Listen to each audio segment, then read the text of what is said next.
What's up, y'all? It's Andrew with Free Tours by Foot.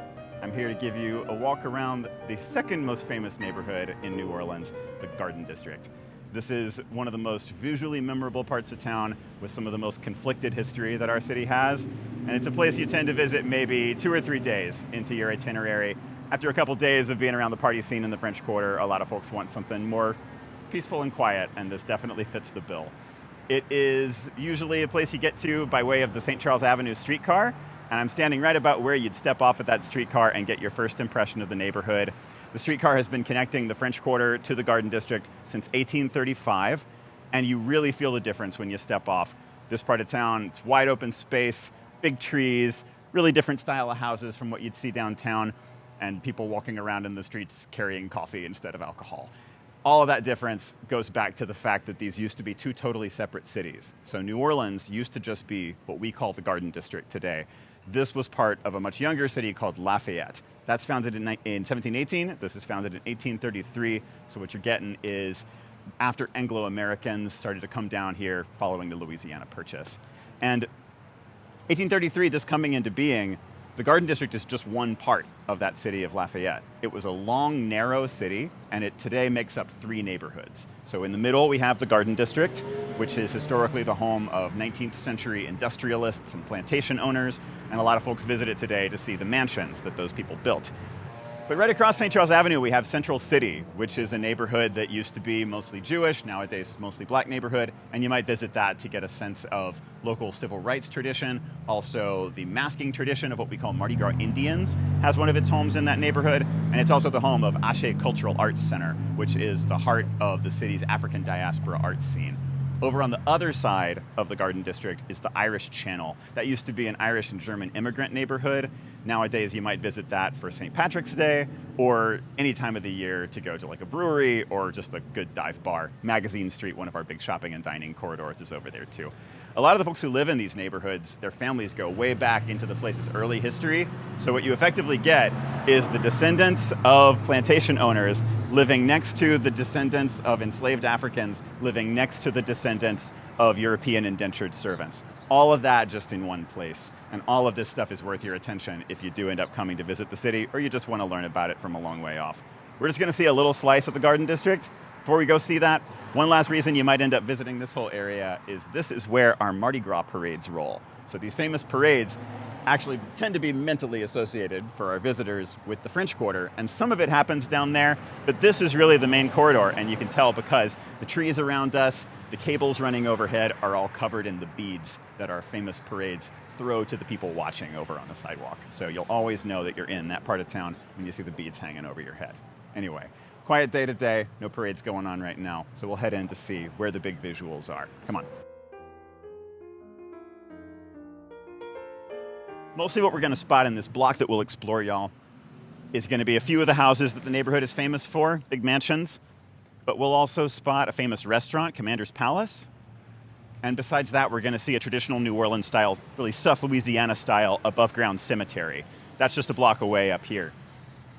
As we're getting there, we're walking on Washington Avenue, and this is named after George Washington, the first president of the United States.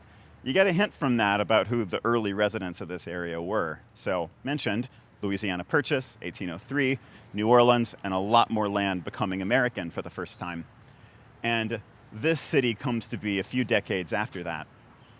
And Americans coming here, they already have a real sense of who they are and what they're proud of, so they name things after their heroes. But up ahead, we have a street called Prytania Street, and it's named that after the Prytaneum, which was the city hall in ancient democratic Athens. So one of the things that these folks were really proud of, too, was this method of government that their country was experimenting with, combining the democracy of ancient Athens with the Republic of ancient Rome, and coming up with this new system, different from either of those, that was particularly for modern times. And on top of the things they were proud of, there were also ways that Anglo-Americans were looking to set themselves apart from their neighbors. So down in the French Quarter, we have the people who would have been referred to as the Creoles. And Creoles were French and Spanish and West African descended folks with their own culture. And they differed from these folks in a lot of ways. You had English speakers up here, French speakers down there, Protestants versus Catholics, folks who were proud of this democratic Republican system versus folks who were more used to aristocracy and empire. Up here, kind of an 8-day work week. Down there, 1 day if you absolutely had to. So very different mindsets, and probably to them it felt like a good idea to live quite far apart from each other, even if they all worked in the same area. Could be that being apart all the time made things worse, but it probably felt like it made things better for them. So, turning over here, we're going to get by the cemetery, and the cemetery represents one way that these Anglo-Americans actually did compromise with the existing way of doing things when they came here. There already was a cultivated regional style of burial, which is the famous above-ground burial thing that we do, and that is what we're going to see coming up ahead. So it's behind the wall over here. There are some gates, so we'll get a glimpse in at one of those. That's all we're going to see is just a view through the gate. We are right now pretty early in the second phase of New Orleans attempting to reopen from the coronavirus pandemic. But this has been closed for a lot longer, actually for months, just for repairs. And you can get a sense from the wall. Repairs are not a bad idea. There's a visual atmosphere in the Garden District and in a lot of New Orleans, what you might call charming decrepitude. And it points at this story, this fundamental thing about New Orleans, which is that at one point, it was one of the wealthiest cities in the world, and then it wasn't. More on that soon. Where we're gonna see in, y'all, looking into what's called Lafayette Cemetery number 1. It's the second oldest still existing cemetery in New Orleans, and it's gonna be pretty traditional stuff. So above ground burial is a thing we've been doing for a long time, and a lot of times you hear we have to do it in Louisiana. We've only been doing it for 2 centuries and change, whereas the city is a little more than 3 centuries old. So it hasn't been here forever, but it's a good idea. It's a thing we got from France and Spain. For them, it was a matter of just trend setting. For us, it became really practical. So you can see a few tombs in here, and this is the typical type of tomb. They're what we call family tombs, or usually a patriarch, a single owner of the monument up at the top, and then lots of names down the side or down the plaque on the front saying who is buried inside. Sometimes more names than can fit onto a single plaque. And all of those people are buried there, but if you removed the plaque, all you'd see behind it is 2 kind of squarish vaults divided from one another by a flat piece of stone. And so when you look at these, the obvious question becomes, where is everybody? And we'll make some sense out of that, but we'll do that as we move toward our next spot.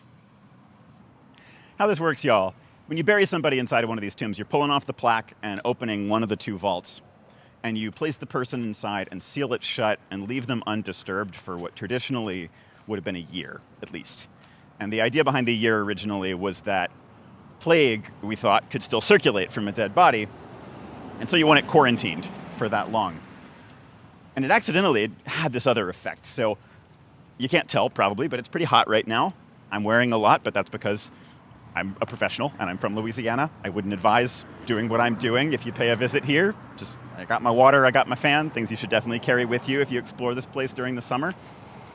But during the summer, it can get super hot here. The humidity makes it even more so.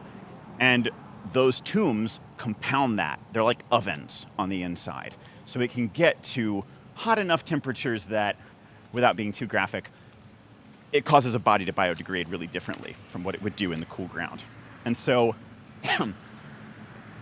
a body is going to go down just to bone relatively fast. And that means like within a year.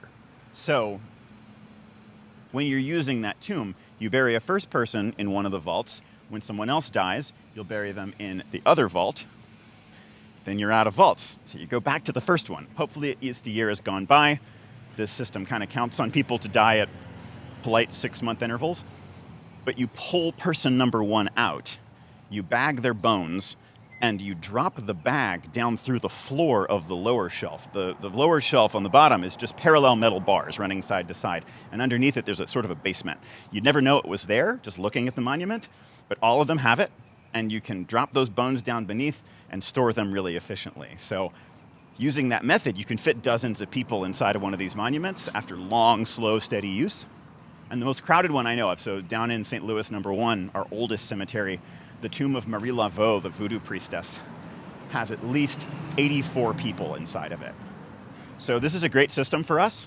We're a tiny city, we're surrounded by water, there's not a lot of room to use land just kind of how you feel like it. You gotta be strategic. But we also are a largely Catholic city for much of our history, and that means no cremation originally. So this was a way that we could use space efficiently within the religious constraints of the city, and it's a method that we discovered completely by accident. So, still running today, more or less like I described. Got a view here, y'all, of the cornstalk fence, one of the famous features of one of the particularly famous houses here. Get more into this in a second. In terms of causes of death, what might lead you to that cemetery, mentioned plague, it's definitely a big one, but also the Civil War, huge cause of death here. And the Civil War is really the reason behind what I mentioned a minute ago, the transition from this being a place that was extremely wealthy to not so much. So if you're not familiar with the American Civil War, 1861 to 1865, just a few years, but the southern states in the US leave the country, form their own separate country called the Confederacy, and it's largely over the question of whether slavery will continue in the country or not. It's a period of massive destruction, but right before it, things were riding pretty high here, as evidenced by this house right across the way. So this is built right before the Civil War, and it's called Colonel Short's Villa. The guy who it's named for, Colonel Short, commissioned it to be built, and as you can tell, he was doing pretty well in the time frame. So Anglo-Americans like him came here, in his case from Kentucky, often from the Northeast, and they were looking to get in on industries that were doing very, very well in South Louisiana. The port was a piece of it. At its peak, the port of New Orleans was about a fourth largest port in the world. But a lot of what it was carrying, besides stuff from further up the river, was cotton from North Louisiana and sugar from South Louisiana, both of which were also really labor-intensive crops. So the slave trade was a huge part, directly or indirectly, of how people made their money here. And so, doing quite well, people built things like this to show off how well they had done. This house is par for the course in the neighborhood. It's a little under 10,000 square feet, so the scale of it is part of that. They would create these massive square lots. When this was originally partitioned for residences, the blocks that were formed by the streets were just split into 4 big squares. So all you could build was a mansion, really, and landscape it like this. So you end up with this very showy style of both building and landscaping, which to the Creoles of downtown would have been totally foreign. They were used to courtyards, and courtyards were spaces where it's beautiful, it's green, but it's enclosed. It's hidden within the building, and it's only for you and yours versus for the passersby. So Creoles who came up here having that kind of old money mindset of show your power, but show it subtly, they would have walked around, seen all of this kind of new money flexing, and if they ran into one of their business associates downtown, they might have given them a little dig in the form of saying, like, oh, I saw that garden district of yours while I was on promenade. And Creoles would have thought that was just devastating. That's the whole reason I brought this fan. Anyway, so you end up with styles of building like this. Also, the building style here, Italianate style, this is a way that you could borrow a little bit from that Greco-Roman background, but combine the elements of it in ways that were not at all like the origins of it. So you could be American in that respect, pull from those things, but rearrange them, remix them, kind of. So this being built right before the Civil War, Colonel Short moves in, and very soon he moves back out because the war comes on. And as you can tell from his title of colonel, he was in the military, but he decided this was not his war, and so he ran off to Kentucky where he was from. His wife, he left here by herself. She was the one who had to answer the door when the United States military occupied New Orleans pretty early in the war, and ended up telling her that her husband was a deserter, something it seems like she probably knew already, and that they were therefore going to take control of this house and make it the home of the head of the Army of the Gulf. And a man named Nathaniel Banks ends up spending a good bit of the war here, most influentially. So, back to that in a second, but come get a closer view of the thing. Y'all can see the place is in really good shape right now. This sold pretty recently, so a family bought this in the 1990s for like $100,000. Totally redid it over years and years, resold it just a couple years back for $5 million-ish. And we are in garden season right now. Mainly spring is the season here, but we got our hydrangeas in bloom. You get a bit of an idea, purple fountain grass, of what this place would be like at its absolute most splendid. If you come here when the jasmine is in bloom, the azaleas, you get some really bright, impactful visuals, and just the smell of the jasmine in the neighborhood can really be a huge piece of the experience. So that's one good time to consider coming around. As far as the Civil War is concerned, y'all, it's hard to overstate what a big deal it was for everybody here. If you were a resident of the Garden District, then oftentimes that meant you were from the Northeast, but you were making your living off of the South. And suddenly your origin and the place where you made your money were separate countries. And you had to decide which one you wanted to be a part of. People ended up on both sides of the line from here. And it definitely steered the rest of your life to come, which decision you made. For the folks in the Irish Channel, these Irish and German immigrants, a lot of them ended up enlisting in the Confederate military. And it didn't necessarily have anything to do with agreeing with or even knowing what the ideas behind the Confederacy were. But if you were one of these young men recently immigrated, it might have seemed like the best kind of work you could get. Once in a while, immigrants found really good work. Mostly these houses were built by German laborers, actually, and the landscaping often was done by them too. But you also found a lot of opportunity, in air quotes, digging canals, stuff that was deadly labor, going through swamps full of mosquitoes and being exposed to diseases you had no immunity to. So enlisting in the military, weirdly enough, could seem like the more survivable kind of way to support yourself and your family. These kids had no way of knowing they were stepping into the deadliest war in American history, and they died in droves, leaving behind all these wives and children without a provider anymore. And so some of these abandoned mansions ended up turning into orphanages just to take in all the kids left parentless by this. And for enslaved people, you can imagine, like, the war was about you. So this was the biggest act of self-determination you'd ever been able to do if you decided to join the US military and fight for liberation. And the risk was huge, but the promise was Reconstruction. It was that at the other end, not only were you not going to be enslaved anymore, but society was going to transform in a way that would let you in. And you'd be able to, if you were male, vote, but in general, seek out some education, have property rights, things that just weren't there for an enslaved person before. And by and large, there was a lot of effort. Nathaniel Banks, the guy who lived in that house for a while, was responsible for overseeing the first stages of Reconstruction in New Orleans. And he actually oversaw the complete rewrite of the Louisiana Constitution in a way that implemented some of those rights, and some early elections happened.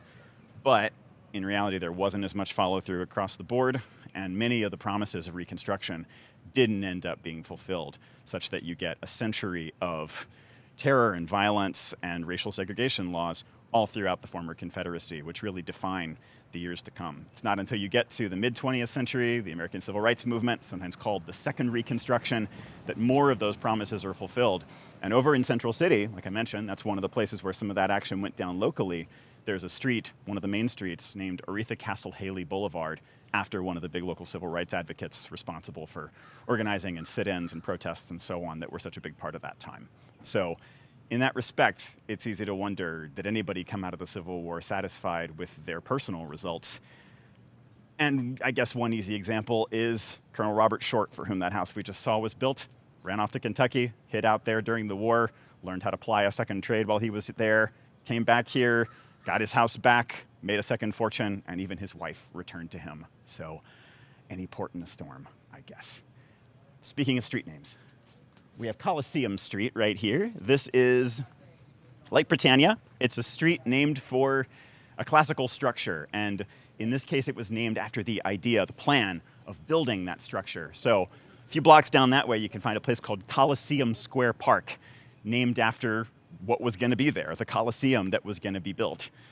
And was gonna is a very important verb tense in Louisiana history. A lot of this sort of northeastern Protestant work ethic that came down here turned out to be climate particular. And so get to the heat and the humidity, you slow down a little bit. So that thing never got built. What did get built is this right across the way. Shortly after the Civil War, house built right here, which originally built for a US senator and ambassador, now owned by Sandra Bullock. And this is another piece of the neighborhood's fame, is a lot of celebrities owning places right around us now. John Goodman has a spot just a few blocks away. We used to have a house owned by Nicolas Cage, long story there. And our latest addition is Beyonce. So reasons to explore much further than we're going when you get to pay us a visit, or to do some judicious Googling. And another house near us that's famous in its own right, not for an owner, but for a role it played in a movie, one of the shooting locations for Curious Case of Benjamin Button, right across the way. And one of the hardest jobs that the director of that film had to do was convince the owner of this house to let them use it. She had actually been approached by a lot of filmmakers before, and she'd always told them no. But Curious Case of Benjamin Button was shot right after Hurricane Katrina, when the city was in real rough straits in a ton of ways. And he pitched her on this film as it's going to depict the city in a real positive light, and it's going to let people know that y'all are open for business, that at least some parts of town are in shape to be worth visiting. And it convinced her, and by and large, it seems to have convinced y'all. I've met a lot of visitors to town who wanted specifically to see this house when they came to the Garden District. And it does mean, too, that Brad Pitt has touched things on that side of the street, so when you pay a visit, rub your face on the fence if you want to. Let's get a closer look. Come on. You also can get a glimpse of this architecturally and see a little taste of that Greek revival style that was part of the really early days here. This is older than the other houses that we've looked at. And there's just some of it in the downstairs. You can see these Ionic columns, just like what you'd see on a Greek temple of a certain age. Lots of other styles worked into this. All this American stuff was all about eclecticism. And across the street, we've got the same thing. Straight up Greek revival style, using some of what we call Corinthian columns in the upstairs, the more elaborate ones on top. So these are smaller houses, you can see. Originally, you had those big quarter block lots that only mansions could be built on. But sometimes those did not sell. And so you'd get developers buying them up and splitting them into smaller lots, or the original developers would decide to split them down the middle and sell something smaller that a different category of people could afford. And if that happened repeatedly, like in places where it was a hard place to live. Irish Channel is right next to the port, and so you would have had noise and smells and traffic over there. Or in Central City, which tended to flood a lot, you'd get lots of land that were so narrow, it was like a train track. It was super deep and very, very thin. And all you could really build on a lot like that is what we call a shotgun house. And that's just 5 or 6 rooms in a row, leading straight one into the other without a hallway. So really low privacy way of living, and often the residences of pretty large families. But it is how a lot of regular people in New Orleans still live today. So if you do end up paying us a visit and you want to see, a different version of real life, then stepping out to the Irish Channel or Central City or other parts of Uptown could certainly get you a glimpse of that.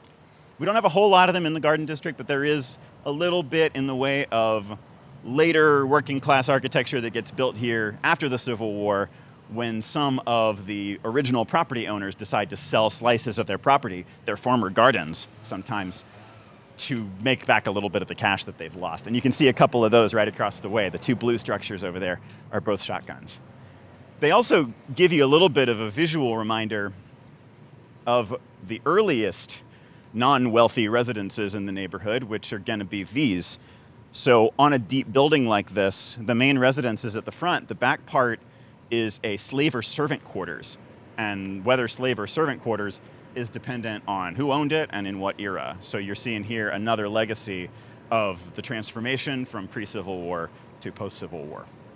So last thing, y'all, show you a restaurant across the way. We got Commander's Palace, famous restaurant right over here.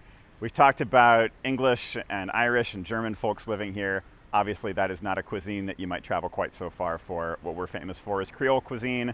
It's one of the ways that the Creoles came out on top in this long, long conflict. And when we're talking about food, we're talking about French food kind of tempered with Spanish and West African and Native American. And here in a fine dining context. These guys have a lot of reasons for being as famous as they are. They're the inventors of jazz brunch, which is a sort of alcoholized late version of a Sunday breakfast. They also launched the careers of some great chefs, Paul Prudhomme, Emeril Lagasse, both of whom went on to have their own restaurants and their own TV shows. And they have also rendered much more alcoholic a weekday lunch tradition. Martini lunches are a thing that these guys started. You could go here on a Wednesday, buy a main dish at lunch, and get as many as 3 martinis for 25 cents each. So if you find yourself spending more on alcohol than on food while you're in New Orleans, this is a great place to level the playing field a little bit without having to exercise much in the way of self-control. It is in a weird moment right now. Generally, fine dining, not a thing that does delivery. At most, if you have to take some leftovers home, pretty gauche, but they'll wrap it up in foil for you in the shape of a swan.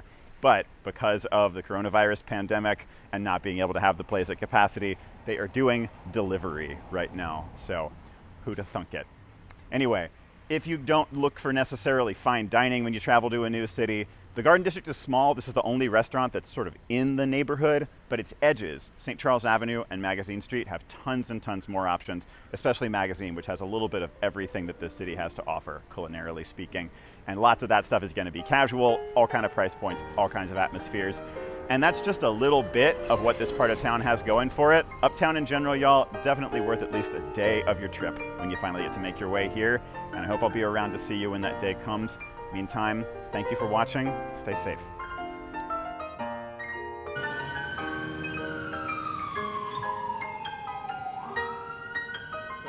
2020, y'all. Something's always wrong.